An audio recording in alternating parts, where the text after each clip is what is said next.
requiere de una ley general. Y en ese sentido, bueno, el proceso legislativo hoy creo que es el mejor momento para atender el tema del desplazamiento interno, vinculado particularmente con la violencia que se vive en muchas partes del país producto de la guerra contra el narcotráfico.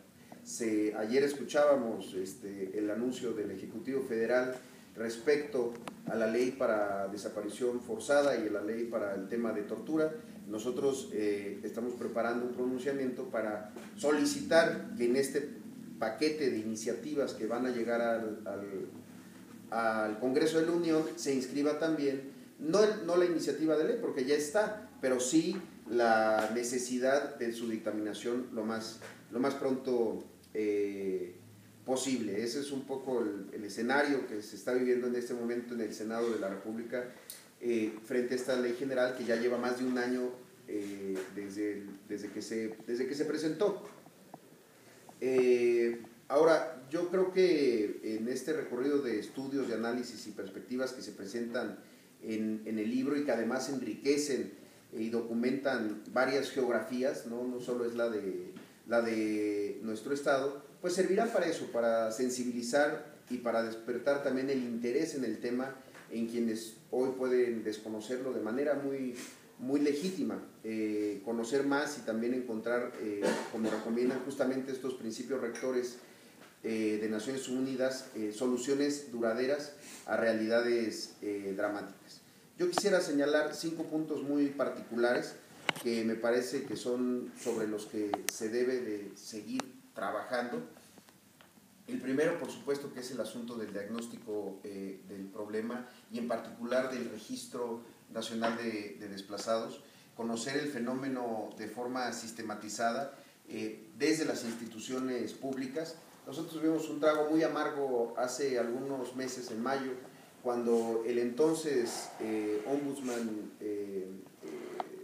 fue al Senado, el presidente de la Comisión Nacional de Derechos Humanos, a decirnos que él pues, creía que no hacía falta tener una regulación respecto a desplazamiento interno, que le parecía que con políticas públicas en los temas focalizados donde estaba era más que suficiente. Y además nos prometió y dijo que estaban realizando un estudio desde la Comisión Nacional de los Derechos Humanos justamente para tener una cifra, porque hoy no tenemos ni siquiera una cifra oficial.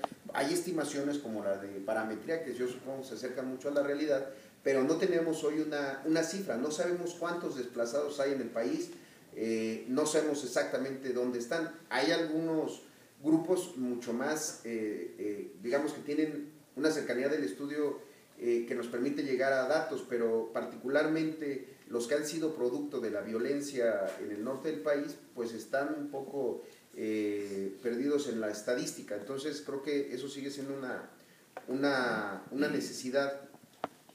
Lo segundo es el marco normativo e institucional, porque efectivamente si hay una experiencia lamentable en el estado de Chiapas es que teniendo la ley para el estado para atender el fenómeno, pues no tenemos hoy ni reglamento, ni tenemos el comité. ¿Para qué se requieren estos dos temas? Para una cosa muy simple, y que además lo escuchamos en los discursos de toda la clase política en estos días, para el cumplimiento del Estado de Derecho. ¿Cómo se cumple el Estado de Derecho? Cumpliendo la ley. Y para la atención a los desplazados en el Estado hay una ley. La única guía para atender a los desplazados en Chiapas debería de ser la ley. Yo incluso lo dije en algún momento, o su derogación, pero hacer algo. Ojalá que ese no es el camino, de verdad lo digo. Pero tampoco podemos tener un papel y que sea letra muerta y que estemos diciendo en muchas partes del país y del mundo que somos el primer estado subnacional, que tenemos una ley específica sobre el asunto, si no la estamos cumpliendo. Hoy la ley de desplazamiento interno forzado en Chiapas no se cumple, así de simple. Para cumplirla tendríamos que tener ya un registro, tendríamos que tener el programa para la atención. Eso requiere de recursos, por supuesto que requiere de recursos. Tendremos que tener el comité instalado y tendremos que tener el reglamento. Ninguna de esas mecanismos hoy existe en el Estado. Yo seguiré haciendo los llamados que sean suficientes en los foros en los que me presento a hablar del tema para decir exactamente lo mismo. en Chiapas para atender a los desplazados, solo hay un camino, que es cumplir la ley. Y esa ley ahí está. En tercer lugar, decir que me parece que hay una parte fundamental que tiene que ver también con los municipios y con los gobiernos locales, que es el desarrollo de estrategias comunitarias para la integración de las personas desplazadas ya en el largo plazo. Creo que uno de los principales problemas y de las confusiones conceptuales más graves que ha tenido el Estado mexicano frente al desplazamiento ha sido confundirlo con migración. Hay que entender, el desplazamiento no es una migración, es una migración forzada quizá, pero no es una migración en el sentido clásico de una persona que decide por su propia voluntad salir de su lugar de origen a buscar un mejor empleo, a buscar mejores condiciones de vida, qué sé yo. Aquí hay un asunto principalísimo, digamos, del fenómeno, que es la persona que no deja su lugar de origen, la persona que no se desplaza, pone en riesgo su vida.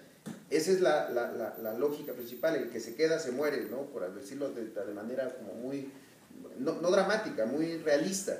Entonces se confunden muchas veces y se quiere atender a los desplazados como damnificados en algunas ocasiones o como migrantes, y no son ni una ni la otra, son desplazados y son por eso sectores de la población que requieren de una atención muy diferente a la de los otros dos fenómenos. Me parece que ahí la integración comunitaria juega un papel fundamental de apoyo continuo de todas las instancias de gobierno y de la propia participación de las personas y familias desplazadas para poder incorporarlos en programas, acciones de cohesión social, desarrollo comunitario, estabilización socioeconómica, en fin, una lista larga de acciones que pueden iniciarse sin necesidad de que sea un tema necesariamente jurídico legislativo. Por supuesto que esto nos lleva al cuarto punto, que es la prevención de la violencia y la construcción de una cultura de paz.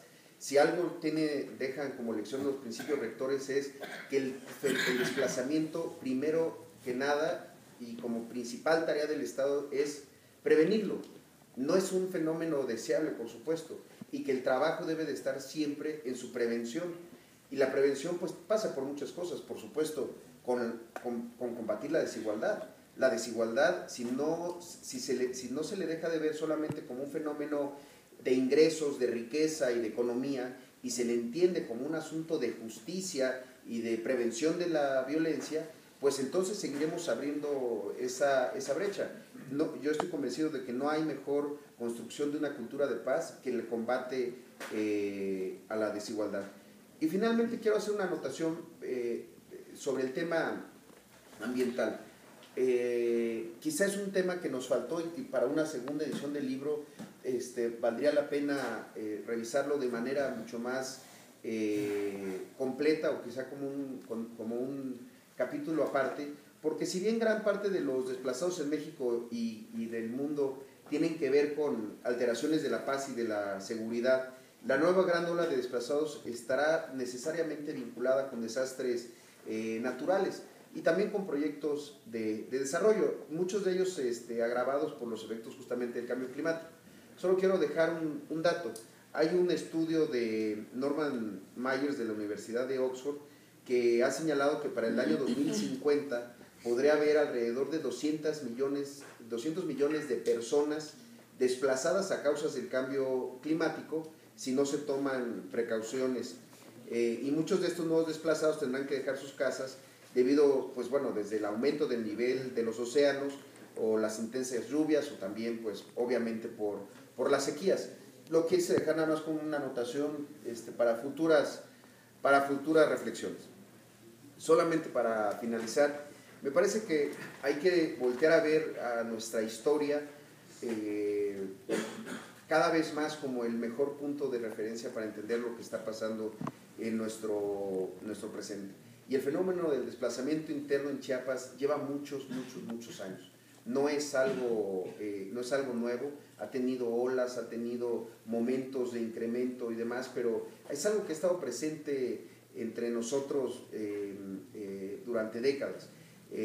Nuestro estado pues es complejo, es diverso, es multicultural, y como toda sociedad encierra en su interior territorios latentes de desencuentro y de vulnerabilidad. Y por eso es que son tan necesarias este tipo de reflexiones. Son dolorosas experiencias, y lo que nos llama también pues a hacer del aprendizaje, de las propuestas y por supuesto de las respuestas, pues el camino que hemos decidido seguir.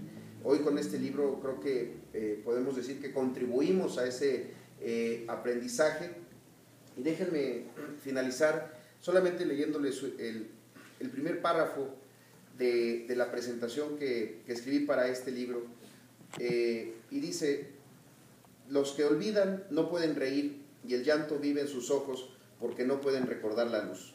Eso lo expresa Heraclio Cepeda en alguno de sus célebres relatos. Por desgracia existen individuos que la vida ha condenado a no olvidar.